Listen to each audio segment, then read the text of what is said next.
aprovecharemos para contar una pequeña anécdota, una gran anécdota en realidad, de Honorato de Balzac, Honoré de Balzac, un gran novelista francés. En el año 1821 Balzac tenía 22 años, vivía en casa de los viejos, en Villeparisis, que es un lugar ahí nomás de París, muy cerca de París, 40 kilómetros. Cuentan que andaba mal, un poco decepcionado, porque un tiempo antes había causado el escándalo de su familia anunciando que quería ser escritor, imagínense. La vieja, escritor, dice, ¿dónde vas a ir? ¿Qué sé yo? Y luego de gritos, escenas, súplicas, consiguió ir a París a probar suerte en algunos salones, ayudado por su familia. Su padre, poco convencido en realidad, había limitado esta prueba a 2 años. Le dijo, mira, si en 2 años no te convertís en un escritor célebre, chau. Estoy saludando a Espinosa que se va. Bien, y a Balzac no le fue bien, no vendió sus escritos, no entusiasmó a nadie y se volvió derrotado a Villeparisis. En la casa vecina a la de Balzac, en la casa de al lado, vivía Madame Laure de Berny, esposa del conde Gabriel de Berny. Y aquel matrimonio tenía 2 hijas jovencitas, 2 hijos más pequeños. Cuando Honoré veía salir a pasear a sus vecinos, salía él también. Y conversaban ahí en la vereda, ¿qué tal? ¿Cómo le va? ¿Qué sé yo? Un día Balzac anunció a su familia que había sido invitado a tomar el té con los de al lado. Y la vieja, la madre de Honoré, aprobó, porque los Berny podían ser una familia interesante. Calculaba la madre de Balzac que cualquiera de las hijas, cualquiera de las 2, podría ser una excelente esposa para su hijo. En la casa de los Berny, Balzac se mostró amable, conversador, expuso sus ambiciones como escritor, los distrajo contándoles cómo escribía en su piecita de París, envuelto en unos chales para no congelarse, y pronto las visitas a la casa de al lado se hicieron más frecuentes.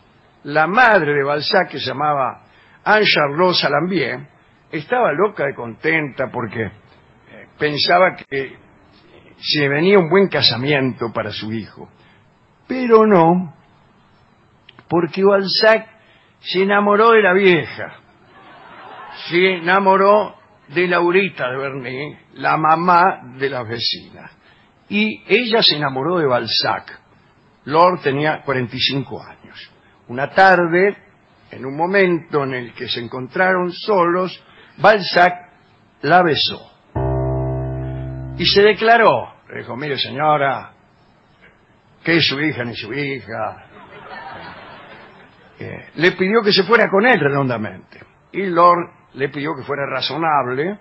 Balzac se disculpó y se fue. Se siguieron viendo, sin embargo. Él iba como profesor particular de gramática de las chicas y en los descansos las hijas salían a hacer otras cosas y como el conde nunca estaba en su casa, el marido, Balzac y Laure se amaban. Y el asunto se complicó.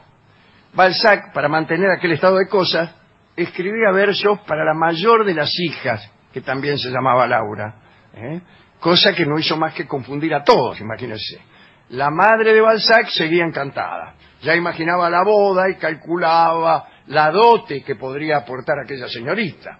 Y a todo esto, la propia señorita veía con buenos ojos la idea de una unión con su vecino.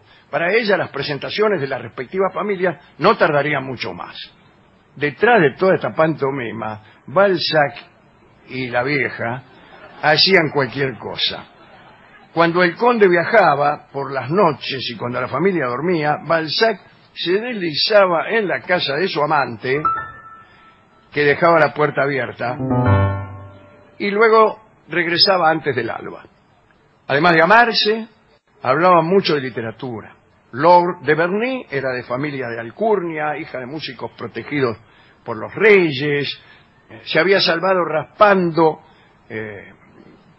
de perder la vida durante la Revolución, En tiempos de la restauración monárquica, tras la caída de la Revolución y de Napoleón, tenía mucha influencia en salones, tertulias literarias, sabía mucho y Balzac escuchaba, aprendía, etc. Todo muy lindo, pero nunca falta un buey corneta. Se descubrió el asunto. La hija, vio cómo es, ¿no?, alertada por 1000 pequeños indicios, como cruzárselo en un pasillo a Balzac desnudo, me imagino. Bueno, lo sorprendió una noche, pero no precisamente en intercambios literarios. Estaban ahí, dele amarse. Y espantada, la jovencita fue a contarle todo. ¿A quién? A la madre de Balzac, que primero creyó que la vio venir y dice, esta me va a decir algo bueno o malo, quizás, sobre su relación con mi hijo, a ver si que se quiere casar, qué sé yo. Y la tipa le dice, su hijo anda con mi vieja, chao. Estalló una escena terrible. Balzac fue llamado miserable. Lo acusaron de cubrir de oprobio a la familia, de ser el más abominable de los libertinos, de llevar el vicio en la piel, en fin. En la casa de Aló, imagínese, cuando se enteró el marido, el conde, la abandonó por un tiempo, pero para que nadie hablara demasiado, no la repudió. Lord, Laura, ¿no?, le recomendó a Balzac que se fuera a un apartamento que ella tenía en París. Y así lo hizo. Balzac se instaló en una habitación de la calle Tournon, cerca de los jardines de Luxemburgo, y cada tanto, recuérdese que Villeparisis queda cerca de París, cada tanto la vieja lo iba a visitar. Se ocupaba de él, fue su mecenas, le prestó plata, lo ayudó a publicar, pero vivía en una pieza que sin ningún lujo, no tenía muebles el lugar. Y él en las paredes, yo esto lo he contado otras veces aquí, medio que dibujaba las cosas que le gustaría tener. No que las dibujaba bien, hacía como un pequeño cuadrado y decía tapiz de los gobelinos. Después otro cuadrado, así decía, espejo de Venecia, anotaba. Cuadro de Rafael, gran dibujo de Leonardo, futura estatua de fulano, así. En vez de los muebles los anotaba, los dibujaba en el papel de las paredes. Una vez sucedió que oyó un ruido en la habitación mientras apolillaba. Se levantó y vio un ladrón que le estaba abriendo los cajones. Y le dijo, continúe nomás, dice. Yo nunca encontré dinero en esos cajones, pero a lo mejor usted tiene más suerte que yo. Era medio paisano Balzac. En 1829 Balzac terminó de escribir Los Chuanos y empezó a conectarse con los salones y cafés en donde iban Víctor Hugo. ¿Conocen a Víctor Hugo? Ah, no, me dicen aquí que no es el que conocemos nosotros. Dumas, Lamartine, Chateaubriand, todos esos tipos. Por esa época Balzac escribía por encargo bajo seudónimo, a veces incluso permitiendo que otros firmaran sus obras, que eran unas novelas malísimas. Y luego escribió La fisiología del matrimonio y armó un gran escándalo. Y la obra lo hizo conocido entre las muchachas. Había llegado a escribir acerca de las virtudes de la infidelidad femenina como un derecho a la felicidad. ¿De qué acabamos de hablar? De la infidelidad femenina considerada como un derecho a la felicidad. Cuando empezaba a hablarse de él en un viaje a Turena, conoció a la duquesa de Abrantes, una dama que había tenido su apogeo en tiempos napoleónicos y que ahora andaba en la miseria. Balzac le sugirió escribir sus memorias. La vieja Laura de Berny enloqueció cuando se enteró del proyecto. Le agarraron los celos, le agarraron. Se había acostumbrado a su amante joven y temía perderlo. Entonces, desesperada, le pidió a Balzac que terminara esa relación con la duquesa de Abrantes, y eso fue lo que sucedió. Pronto, Balzac quiso escribir una novela en la que expresara la desesperanza por el paso del tiempo que tanto atormentaba a su amante Laura. Y empezó con La piel de Zapa. Ustedes conocen, ¿no?, la novela. Aquí, en la Argentina, fue filmada memorablemente por Hugo del Carril. Es un tipo, Rafael, ¿no?, que pierde en el juego toda la guita. Cuando se iba a tirar al río, encuentra un viejo que lo lleva a una tienda rara y que le regala o le vende una piel de onagro. El onagro era un animal legendario. Entonces, esa piel que era mágica cumplía los deseos que una formulaba. Pero cada deseo que cumplía se achicaba la piel, y el tema era que cuando la piel desapareciera, el tipo se iba a morir. Y entonces, ahí viene la cosa, ¿no? Al principio el tipo se complace en que todos los deseos se le cumplan, después empieza a ver que el cumplimiento de todos nuestros deseos quizá no es lo que deseamos, y trata de desear poco y comprende que no se puede no desear. Es imposible estar sin desear. Bueno, termina que muere Hugo del Carril.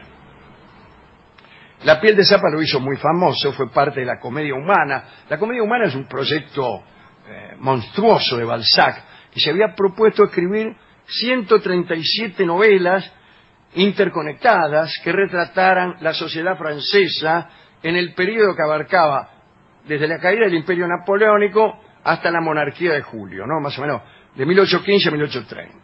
Y la piel de Zapa estaba dentro de los llamados estudios filosóficos. Bueno, qué sé yo.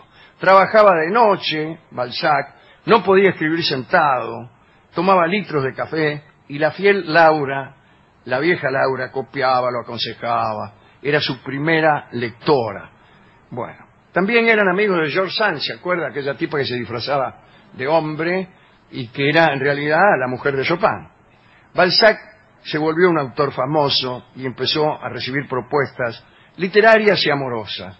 Pese a su amor por Laura, cedía a lo que él llamaba una ansiedad sentimental. Entonces no se perdía ni una, vamos. Y se la pasaba leyendo cartas que le posibilitaran algún amor. Querido Balzac, me gusta cómo escribe. Ajá, decía, bien. Laura sabía que él siempre volvía a ella, pero sufría. En febrero de 1832 llegó la carta de una desconocida, una admiradora polaca que se llamaba Ewa Hanska. La carta picó la curiosidad de Balzac, no le dijo mucho a Laura, que ya se iba acercando a los 60 y estaba mal. Cada infidelidad de Balzac la debilitaba y penaba porque sabía que iba a ser abandonada más tarde o más temprano. Llegaron otras cartas, siempre de la polaca Hanska.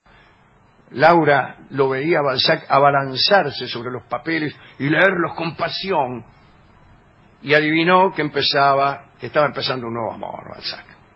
Y Honoré de Balzac no pudo disimular y se fue. Le dijo adiós a Lord y se encontró con Ewa Hanska en Suiza. Para ir hasta allí, Balzac, que guita no tenía, empeñó la platería, y después de esa partida, Laura la vieja, cayó enferma. Junto a Ewa Hanska, que se convirtió en un nuevo amor, Balzac se enteró de la muerte de Laurita de Berny. Su dolor fue inmenso, pero nunca tanto como el de ella. Era julio de 1836. Balzac se enamoró de Ewa, ella era muy hermosa, y el camino junto a la Hanska fue intenso, pero esa es otra historia. Enamorarse de la madre de la propia novia es siempre un asunto enojoso. Casi nadie está de acuerdo con esas clases de parejas que reciben, todo tipo de críticas de parte de parientes, maestros, párrocos, psicoanalistas. Desde luego, las peores reconvenciones provienen de los damnificados, o sea, la propia novia y el padre de nuestra novia, es decir, el marido de nuestro amante. Bueno, hay que ocultar esos amores, hay que ocultar. Así que nuestro consejo para los jóvenes que se hallaren en esa situación es: tienes que ocultar tu amor.